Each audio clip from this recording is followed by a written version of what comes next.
Milênio Geriátrico Girão, novamente, para falar do pós-jogo do São Paulo. Aliás, jogo não, né?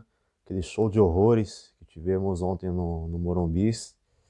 Hoje eu acordei, eu agradeci novamente a Deus por ter sido Dia dos Namorados, né? E eu fiquei em casa com a minha esposa para a gente jantar juntos, senão eu estaria lá, né, com os 20 mil heróis lá, com 10 graus, para ver essa pouca vergonha, né? E esses caras tinham que ganhar ingresso até o fim do ano, né? Tinha que garantir ingresso para todos esses aí que estavam no Morumbi ontem para ver isso aí. O time, depois de 10 dias parados, voltou pior, né? Foi assustador realmente ontem. O São Paulo foi humilhado, né, pelo Vasco, conseguiu ser humilhado em casa pelo Vasco. E se não bastar, o Vasco numa intensidade muito maior que a do São Paulo, né? Não dá para entender isso, 10 dias parados. E se não bastasse isso, São Paulo entregando bola, né? Então vai lá, o lateral entrega a bola, aí o outro perde bola dentro da área, zagueiro, o goleiro falhando, chutando, tentando, nem chutão o São Paulo conseguia dar ontem, foi um negócio tenebroso, principalmente da defesa. E no final do jogo, o Rian, coitado, né, entrou lá 3-0, você bota o menino lá, ele ainda fez um golaço, mas 3-1 foi pouco, não representa nem um pouco que foi o jogo. E graças a Deus que teremos essa parada aí pro Mundial de Clubes e teremos um mês aí sem ver, né, essa coisa horrorosa e torcendo, rezando para que assim que voltar esteja de volta aí o Lucas, Oscar, Ferreirinha, Marcos Antônio, tanto jogador aí que só jogaram Paulista praticamente, né? A gente não conseguiu contar com esses jogadores no Campeonato Brasileiro, na Libertadores, na Copa do Brasil. E eles são a esperança, porque o time foi montado para esses caras, né? Mandaram 18 embora e não trouxeram quase ninguém, e esses são os caras que iam ter que decidir.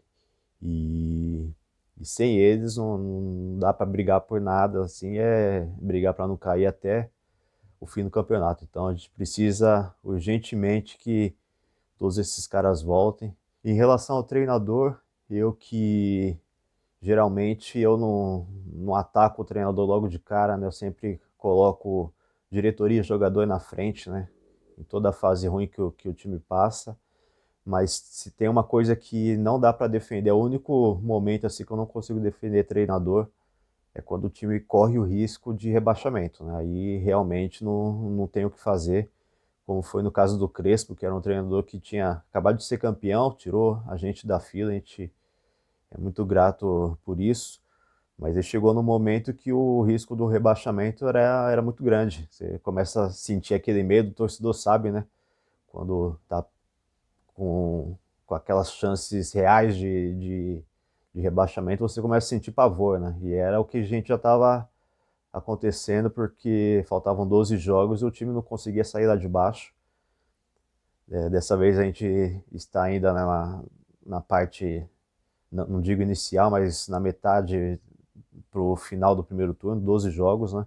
Então ainda não é aquele medo, a gente sabe que vai brigar contra o rebaixamento, não tem mais o que fazer, não dá para pensar em nada além disso nesse campeonato.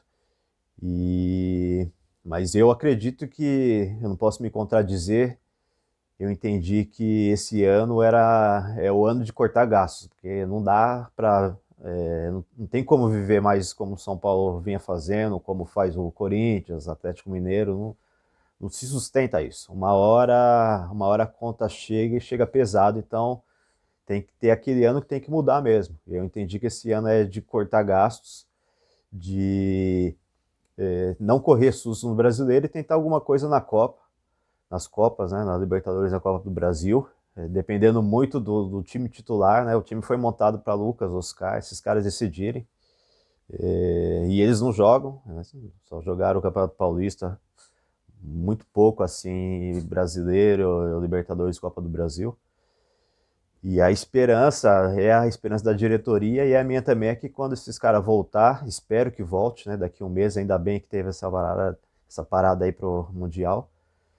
E quando eles voltarem, eles começam a resolver e façam o São Paulo subir no Campeonato Brasileiro. Eu nem me preocupo com Copa, acho que a prioridade é o brasileiro, não tem jeito. Você tem que subir no campeonato antes de pensar em qualquer coisa de Copa, ainda mais o São Paulo que deu azar aí na Libertadores, não é um adversário simples, e na próxima fase poderia ser o Botafogo também, então a prioridade tem que ser subir no Brasileiro, e a esperança é essa, que os jogadores cheguem e consigam fazer isso, e se eles não, se mesmo com a volta deles não resolver, aí realmente não tem como segurar treinador, aí vai ter que ser aquilo lá, né, gastar dinheiro que não tem. Aliás, ele só não foi demitido por causa disso, porque o São Paulo não tem dinheiro. Não tem dinheiro. Isso é óbvio. Eu não sei como o pessoal consegue excluir isso de qualquer análise. São Paulo não tem dinheiro, tá muito óbvio, não contrata ninguém, só chega jogador aí é, sem contrato, poucos, né, pouquíssimos, porque não tem dinheiro.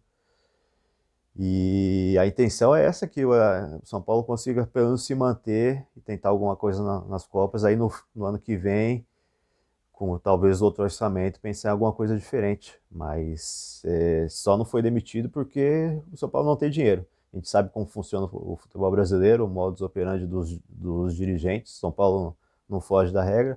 Se tivesse aí dinheiro disponível, ele já teria aí mandado embora, traz aí um Jorge Jesus, bota aí 3, 4 milhões, e tem dinheiro, vem o Jorge Jesus, mas não é assim. São Paulo não tem dinheiro, se for para trazer um, vai ter que ser um barato, e que não consigo nem pensar em Carille, os disponíveis Carille, Luxemburgo,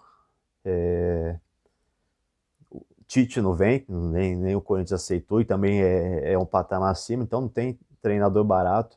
E quando a merda tá grande, às vezes você vai mexer lá, piora ainda mais, né? O negócio começa a feder ainda mais. Então, a esperança é que os jogadores decidam e que não precise chegar nesse ponto de demitir o treinador para gastar em multa, para trazer outro, talvez mais caro. A gente, o cidadão comum passa por isso no trabalho, né? Às vezes você não é demitido, aí o cara tá louco para te mandar embora, mas não manda porque não tem dinheiro, que aí tem que pagar todas as rescisões. Imagina você trabalhar com o pessoal que ganha milhões. Então, no São Paulo não é simples, esse ano é complicado fazer isso. Então, agora é parar, né, dar esse tempo aí, tentar ver se recupera todo mundo e na volta aí do Mundial de Clubes tentar subir um pouco na tabela aí. Nem espero nada de avanço tático. Para mim, esse ano foi a decepção o trabalho do Zubeldia na questão de variação tática, né? O ano passado ele mudava muito mais. Eu gosto de treinador que muda, né? Esse ano ele simplesmente se escorou lá no 4-2-4 lá e só muda peças, mas não muda o esquema. E era uma crítica minha ao Dorival, que também só tinha um esquema, né? Ele também eu não gosto de treinador que só fica preso a um esquema.